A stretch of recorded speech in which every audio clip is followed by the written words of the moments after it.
പ്രധാനമന്ത്രി നരേന്ദ്രമോദി പങ്കെടുക്കുന്ന ബംഗളൂരുവിലെ ഒരു പ്രധാനപ്പെട്ട പരിപാടി. അവിടെ പങ്കെടുക്കാൻ മോദി എത്തുന്നതിന് മുമ്പായിട്ട് അവിടെ നിന്ന് സ്ഫോടക വസ്തുക്കൾ കണ്ടെടുത്തു. ഇതുമായി ബന്ധപ്പെട്ട് ഒരാളെ അറസ്റ്റ് ചെയ്യുകയും ചെയ്തിട്ടുണ്ട്. പ്രതിയുടെ കൂടുതൽ വിവരങ്ങളൊന്നും വന്നിട്ടില്ല. പക്ഷേ ഇക്കഴിഞ്ഞ ദിവസമാണ് ഇന്റലിജൻസ് റിപ്പോർട്ടുകൾ വന്നിട്ടുണ്ടായിരുന്നത് ഭീകരാക്രമണ സാധ്യതകൾ ഉണ്ടാകാനുള്ള സാധ്യതയുണ്ട് എന്നുള്ളത്. അപ്പോൾ മോദിയെ ലക്ഷ്യമിട്ടുകൊണ്ട് ഇതിപ്പോൾ ആദ്യത്തെ തവണയല്ല, അല്ലെങ്കിൽ മോദി പങ്കെടുക്കുന്ന ഒരു ചടങ്ങിൻ്റെ സമീപമായിട്ട് ഇത്തരത്തിലൊരു വസ്തു കണ്ടെത്തുക, സ്ഫോടക വസ്തു കണ്ടെത്തുക എന്ന് പറയുന്നത് വളരെ ഗുരുതരമായിട്ടുള്ള ഒരു സുരക്ഷാ വീഴ്ച തന്നെയല്ലേ? അതെ, അതെ.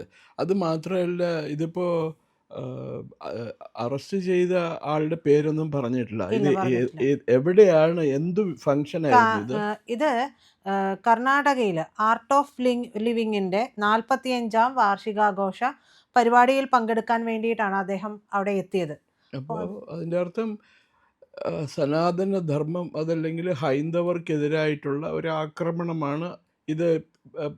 അവരുദ്ദേശിച്ചിരുന്നത് ആക്രമണകാരികൾ മിക്കവാറും ഇസ്ലാമിസ്റ്റുകളായിരിക്കും, അല്ലാതെ വേറെ ആരും ഇത് പണി ചെയ്യാനില്ല. ഇപ്പം രാജ്യമെങ്ങും ഒരു സ്ഫോടന പരമ്പര അവർ ആവിഷ്കരിച്ചിട്ടുണ്ട് എന്ന് ഇൻ്റലിജൻസ് വൃത്തങ്ങൾ കഴിഞ്ഞ ദിവസം പുറത്തുവിട്ട വാർത്തകളിൽ പറഞ്ഞിട്ടുണ്ടായിരുന്നു. അതിന് ഉപോത്ബലകമായിട്ടാണ് ഒരു ഡൽഹിയിലെ BJP ഹെഡ്ക്വാർട്ടേഴ്സിന് ചുറ്റും സുരക്ഷിതത്വം ശക്തിപ്പെടുത്തിയിട്ടുണ്ട്. അവിടുത്തെ നമ്പർ ഓഫ് ബാരിക്കേഡ്സ് അത് വർദ്ധിപ്പിച്ചിട്ടുണ്ട്. പോലീസ് വിന്യസിച്ചിരിക്കുന്നത് വളരെ ഇരട്ടിയാക്കി. നേരത്തെ ഉണ്ടായിരുന്ന പോലീസ് ഫോഴ്സിനേക്കാളും ഇരട്ടിയാക്കി BJPയുടെ കേന്ദ്ര ഹെഡ്ക്വാർട്ടേഴ്സിൻ്റെ ചുറ്റുമുള്ള സംരക്ഷണം. അത് പിന്നെ അതിനു മുമ്പ് കഴിഞ്ഞ മാസം ഏപ്രിൽ മാസത്തിലാണ് ചണ്ഡീഗഡിലെ BJP ഹെഡ്ക്വാർട്ടേഴ്സിന് സമീപം ഒരു വലിയ സ്ഫോടനം നടന്നു. ആളപായം ഉണ്ടായിട്ട് തോന്നണില്ല, പക്ഷെ അവിടെ ഈ ഇങ്ങനൊരു സ്ഫോടനം നടന്നത് എല്ലാവരും അക്ഷരാർത്ഥത്തിൽ ഞെട്ടിച്ചിട്ടുണ്ട്. ഒരു ദേശീയ പാർട്ടിയുടെ സംസ്ഥാന ഓഫീസിന് സമീപം എക്സ്പ്ലോസീവ് കൊണ്ടുവന്ന് വെച്ച് അത് വെച്ച് സ്ഫോടനം നടത്തുക എന്ന് പറയുന്നത് അൾട്ടീരിയർ മോട്ടീവ്, ഒരു വ്യക്തമായ ഒരു ലക്ഷ്യത്തോടു കൂടിയാണ്. സർ, അതുപോലെ തന്നെയാണ് ഈ കഴിഞ്ഞ ചൊവ്വാഴ്ച രാത്രി പഞ്ചാബിലെ അമൃത്സറിലും ജലന്ധറിലുമായിട്ട് തുടർച്ചയായിട്ടുള്ള സ്ഫോടനങ്ങൾ നടന്നിരുന്നു. അമൃത്സറിലെ ഖാസയിലുള്ള ആർമി കന്റോൺമെന്റിന് സമീപവും ജലന്ധറിലെ BSF പഞ്ചാബ് ഫ്രോണ്ടിയർ ആസ്ഥാനത്തിന് പുറത്തുമായിട്ടാണ് ഈ സ്ഫോടനം നടന്നത്. അപ്പോൾ ഇത് ഒരു ഒറ്റപ്പെട്ട സംഭവമല്ല എന്നുള്ളത് തന്നെയാണോ സൂചിപ്പിക്കുന്നത്? ഒറ്റപ്പെട്ട സംഭവം അല്ല പ്രജിത ഇത്. കാരണം ഇത് ഒരു പരമ്പരകൾ തന്നെ നടക്കുക. ഇപ്പോൾ ഉദാഹരണത്തിന് മാർച്ച് 31 കൂടി നമ്മുടെ നാട്ടിലെ മാവോയിസ്റ്റ് ഭീകരപ്രവർത്തനം അവസാനിപ്പിക്കും എന്നാണ് കേന്ദ്ര ഗവൺമെൻറ് വ്യക്തമാക്കിയിരുന്നത്. പക്ഷേ അതിനുശേഷം ഏപ്രിൽ ആദ്യത്തെ വാരം ഛത്തീസ്ഗഡിൽ 4-5 ജവാന്മാർ ഇംപ്രവൈസ്ഡ് എക്സ്പ്ലോസീവ് ഡിവൈസ് എന്ന് പറയുന്ന സ്ഫോടക വസ്തു പൊട്ടിത്തെറിച്ച് മരിക്കുകയുണ്ടായി. അവർ കൊല്ലപ്പെട്ടു. അപ്പോൾ അതിൻ്റെ അന്വേഷണം നടക്കേണ്ട, ആരെ അറസ്റ്റ് ചെയ്തിട്ടില്ല. അപ്പോൾ ആ കാര്യം അത് വ്യക്തമാക്കുന്നത് മാവോയിസ്റ്റുകളെ നമുക്ക് പൂർണ്ണമായും നിർമ്മാർജ്ജനം ചെയ്യാൻ കഴിഞ്ഞിട്ടില്ല. അവർ വളരെ ശക്തരാണ്. അവർ വനങ്ങളിലുള്ളിൽ ഒളിച്ചിരിക്കുന്നുണ്ട്. ഛത്തീസ്ഗഡിലെയും ജാർഖണ്ഡിലെയും ആന്ധ്രാപ്രദേശിലെയും ഒറീസയിലെയും വനങ്ങളിൽ മാവോയിസ്റ്റുകൾ വളരെ സുരക്ഷിതരായിട്ട് കഴിയുന്നുണ്ട്. പിന്നെ അവർക്ക് ഈ പറഞ്ഞ പോലെ ഇവാഞ്ചലിസ്റ്റുകളൊക്കെ അവരെ ഹെൽപ്പ് ചെയ്യുന്നുണ്ടല്ലോ, അവർക്ക് ഫണ്ട് നൽകുന്നുണ്ട്, പിന്നെ ആയുധങ്ങൾ എത്തിച്ചു കൊടുക്കുന്നുണ്ട്. ഇത് പണ്ട് കോൺഗ്രസ് ഭരിച്ചിരുന്ന കാലത്ത് മഹാരാഷ്ട്രയിൽ ഗഡ്ചിരോളി എന്ന് പറഞ്ഞ ജില്ല നക്സലൈറ്റുകളുടെ കംപ്ലീറ്റ് നിയന്ത്രണത്തിലായിരുന്നു.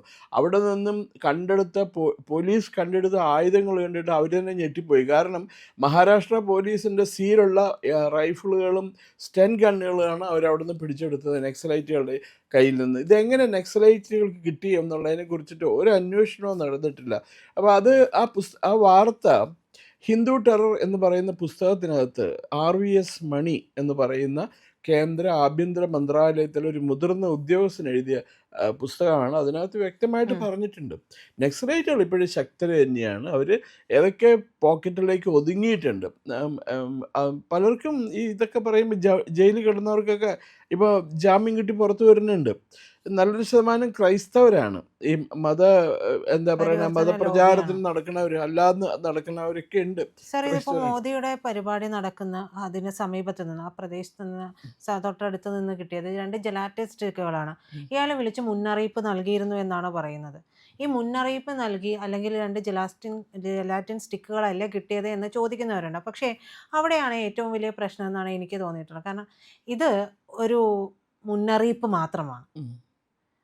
വരാനിരിക്കുന്ന വലിയൊരു വിപത്തിൻ്റെ, അതെ. അല്ലെങ്കിൽ അവർ ആസൂത്രണം ചെയ്തിരിക്കുന്ന ഒരു ട്രെയിലർ ഇറക്കി നോക്കുന്നതാണ്. പല ട്രെയിലറുകളും നമ്മളിപ്പോൾ കണ്ടുകൊണ്ടിരിക്കുകയാണ്. ഇവിടെ ഇതൊന്നും ട്രെയിലർ അല്ല എന്ന് പറയുന്ന ഒരു വിഭാഗം എന്ന് പറയുന്നത് രാജ്യത്തോട് കൂറില്ലാത്തവരാണ് എന്ന് തന്നെ പറയേണ്ടിയും വരും. സ്ഫോടക വസ്തുക്കൾ കണ്ടെടുത്താൽ, പ്രത്യേകിച്ച് പ്രധാനമന്ത്രി വരുന്ന ഒരു ഫംഗ്ഷൻ, അതിന് സമീപത്ത് നിന്ന്, അതിൻ്റെ വെന്യൂവിൻ്റെ സമീപത്ത് നിന്ന് സ്ഫോടക വസ്തുക്കൾ കണ്ടെടുത്താൽ അത് ഒറ്റപ്പെട്ട സംഭവമല്ല, അതങ്ങനെ എഴുതി തള്ളാനും പറ്റില്ല. വളരെ ഗൗരവമായിട്ട് എടുക്കേണ്ട പ്രശ്നമാണ്. അത് ലാഘവത്തോടു കൂടി എടുക്കുന്നവർ മുഴുവൻ ദേശവിരുദ്ധരാണ്. അവർക്കിതിൻ്റെ ഗൗരവം അറിയാഞ്ഞിട്ടൊന്നുമല്ല. ഇപ്പോൾ ഉദാഹരണത്തിന് നമ്മുടെ കേരള മുഖ്യമന്ത്രിയായിരുന്ന പിണറായി വിജയൻ കാറിൽ പോകുമ്പോൾ ആരെങ്കിലും ഒരാളൊരു കല്ലെടുത്തെറിയോ കറുത്ത കൊണി കാണിക്കുമ്പോൾ എന്ത് വയലൻ്റായിട്ടാണ് അദ്ദേഹത്തിൻ്റെ സുരക്ഷാ ഉദ്യോഗസ്ഥന്മാർ ആ വ്യക്തികളെ കൈകാര്യം ചെയ്തിരുന്നത് അറിയാമല്ലോ, ടി വിയിലെല്ലാം കണ്ടതല്ലേ. അപ്പോൾ അവർക്ക് അവനവൻ്റെ കൈ പൊള്ളുമ്പോഴാണ് വിഷമം മനസ്സിലാവുകയുള്ളൂ.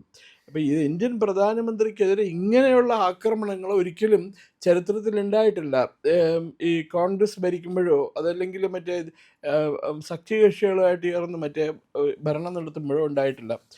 BJP അധികാരത്തിൽ വരുമ്പോൾ, ഒരു BJP പ്രധാനമന്ത്രി അധികാരത്തിൽ വരുമ്പോഴാണ് ഈ സുരക്ഷിതത്വ വീഴ്ചകൾ ഉണ്ടാവുന്നത്. അത് ലാഘവത്തോടു കൂടി എടുത്തിട്ടാണ്. അപ്പോൾ എറ്റേണൽ വിജിലൻസ് എന്നാണ് പറയുക. സുരക്ഷിതത്വത്തിന് നമ്മൾ നൽകേണ്ട പ്രധാനപ്പെട്ട വില എന്ന് പറയുന്നത് എറ്റേണൽ വിജിലൻസ് ആണ്. അതിനെ ബൈപ്പാസ് ചെയ്യാനായിട്ട് അത് എപ്പോൾ നമ്മൾ നമ്മുടെ കയ്യിൽ നിന്ന് പരാജയം നേരിടുന്നു, അപ്പോൾ വൻ വിപത്തുകളുണ്ടാവും. ഉദാഹരണത്തിന് ഇപ്പോൾ മോദിയുടെ ആദ്യത്തെ കാലത്ത് 2014-2019 കാലത്താണെന്ന് തോന്നുന്നു, പത്താൻകോട്ടിൽ ഒരു വലിയ ആക്രമണം നടന്ന് 10-30 CRPF BSF ജവാന്മാരൊക്കെ മരിക്കേണ്ടായി. അതൊക്കെ തീവ്രവാദികൾ, പാകിസ്ഥാനിൽ നിന്ന് നുഴഞ്ഞു കയറി വന്ന തീവ്രവാദികൾ ചെയ്തതാണ്, പാകിസ്ഥാനി ഭീകരർ ചെയ്തതാണത്. അതിൻ്റെ ആരെ അറസ്റ്റ് ചെയ്തോ, എന്താ അതിൻ്റെ ശിക്ഷ, കോടതിയിൽ കേസ് നടക്കുന്നുണ്ടോ ഒന്നും നമുക്കിപ്പോഴും അറിയാൻ പാടില്ല.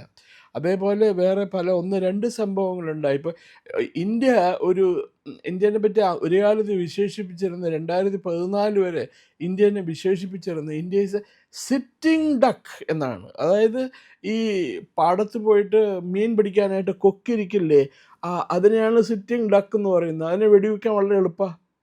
അതിന് ഈ മത്സ്യം പിടിക്കുന്ന കാര്യത്തിൽ മാത്രമായിരിക്കും അതിൻ്റെ എന്താ പറയുക ശ്രദ്ധ, വേറെ ഒന്നിലും ശ്രദ്ധയുണ്ടാവില്ല.